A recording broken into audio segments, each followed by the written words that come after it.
So motor neurone disease is a disease of the cells that control power of our muscles in our body.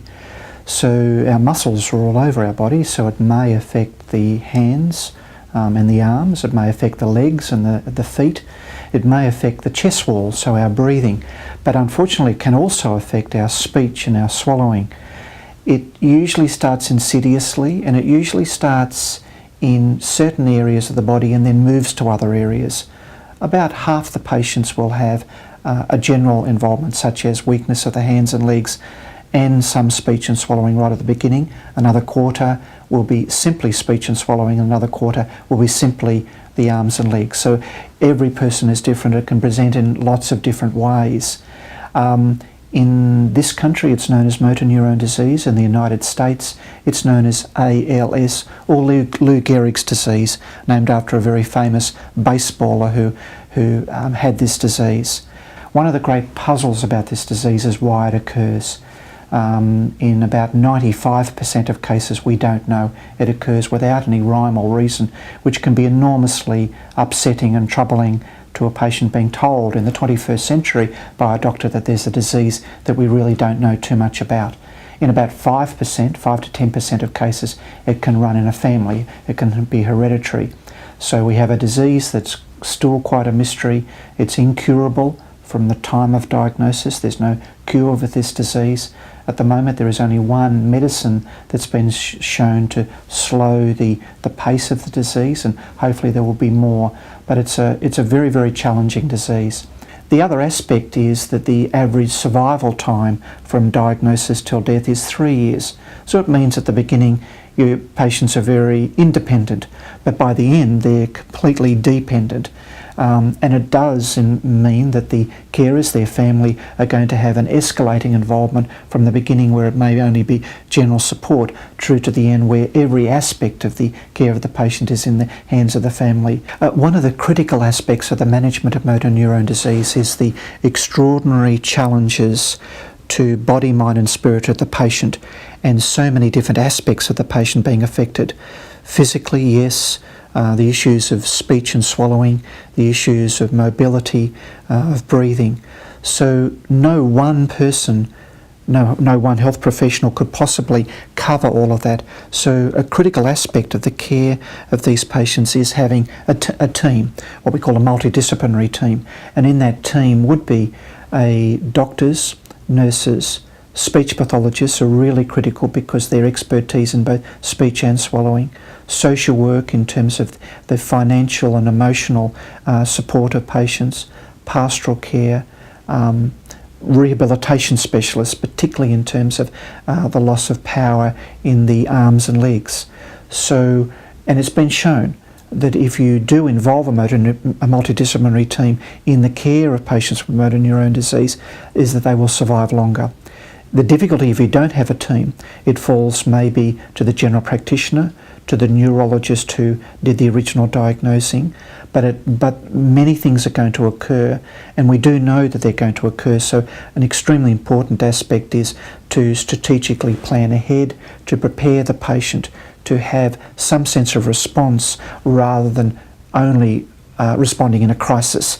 We need to be proactive, and that certainly provides a great deal of comfort and support to the patient and the family, knowing that there's a team that has seen this disease before, that can be proactive and can prepare ahead and make sure things are going smoothly in an otherwise very, very chaotic or seemingly chaotic situation.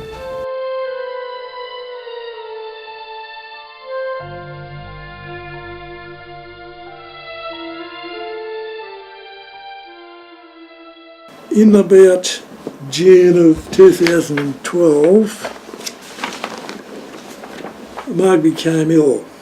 We took her straight to St George Hospital and she was in there for 10 days, at the end of which she got the diagnosis that she had MND, motor neuron disease. It could have got past us in the early stages because she had sinusitis and sinusitis, and she was waiting on a new denture. So we put the slurred speech, I did, initially down to that, until she went into hospital 9th of June last year. And from that point on, when she came out of hospital, Dr. Ip, the consultant neurologist at St George, referred her to the MND clinic at Calvary, Frank Brennan and Patsy, Carmen, and the wonderful people that work in that department as in the other parts of the hospital. Yeah, at that point, she was still eating. This hadn't progressed to the point where it slowly got to the point she couldn't eat, she couldn't drink. So the only way to feed her was through a peg tube via a syringe into the stomach 5 times a day. At this point, she's still moving, she's mobile. She gets out in the kitchen and she can cook a meal. She has lost speech. She can't. Communication is very difficult, and she writes something down. So I'll look at that and then we communicate. Takes a bit longer, but she sleeps fairly well. She takes a sleeping pill every night. Okay, she gets up about 7, and then we'll give her a feed about 8, and then the other ones during the day. She is slowing down bit by bit, and with it happening here, her neck is getting weaker. Consequently, it was recommended by Dr. Gardner at Calvary to wear this. We call this a headmaster collar. And she puts it in under there.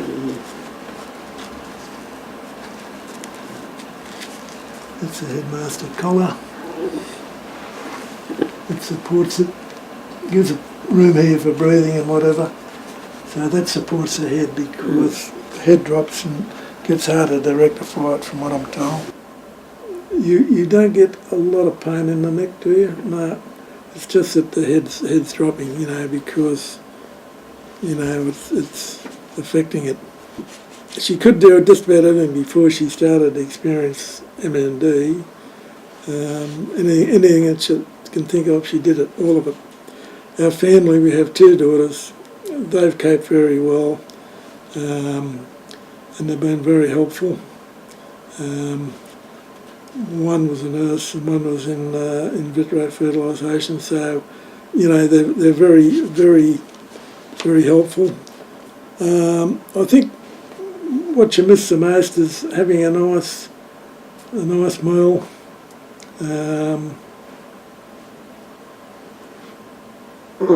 What? Communication. I can't communicate. Can't go out for lunch. I can't ring people.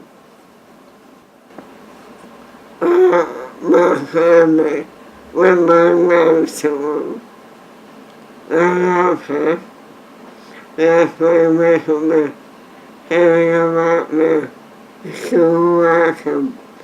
What they're doing, they may say, and I used to love going away with him,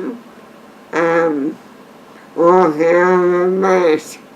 I can't do that anymore now. Because I can't eat.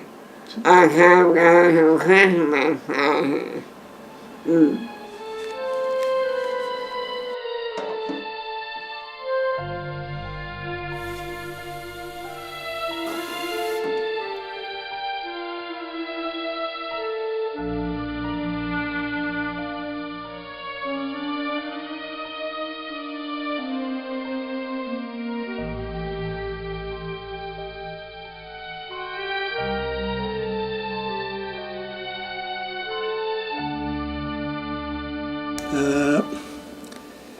Because she can't really drink normal water, she can't swallow and that type of thing, can't eat food. She can have a bit of what they call thicken up water. On a hot day she might have a half a glass, depending, bit more, and sometimes she might wash a tablet down with it. Because she has this problem with the saliva, and we've got a pump here which we can use this to suck out any saliva we can see in the mouth. She has two types of saliva, thin and thick. And the thick stuff, I think that's harder to manage. We went up there yesterday and saw Professor Rowe, and what he did to help the saliva is an additional help. He gave her 2 Botox injections, 2 in each cheek. That will kick in, he said, in about 7 to 10 days, and that will help the thin saliva. It doesn't have any effect on the thick. No, when I first was diagnosed with it, like I went to, it was in an absolute state of growth. I really was. Because I had such a busy life, it all had come to an end. As long as I possibly can. She wants to keep her independence as long as she possibly can. Initially, you see, I don't know how many medical people have seen, a heck of a lot, and they're all been marvellous. And that's kind of slowed down a little bit. And to the point now, like everything is kind of, I have a planner. Anything comes up, I put it on the planner there. If you have a planner, then you know what's going to happen. And I've got all my prescriptions, I've got them all together, exactly where I know they are in here, and that will help you on your medication, and it helps you become a bit more organised, you know. It may take you a little while to come to terms with it, but in time you will. It is a shock, but get help, get onto an MND clinic, and there's research going on all the time around the world, and if you get that help, you'll find that will be of great assistance to you. A week or so ago, Marg had a fall in the yard.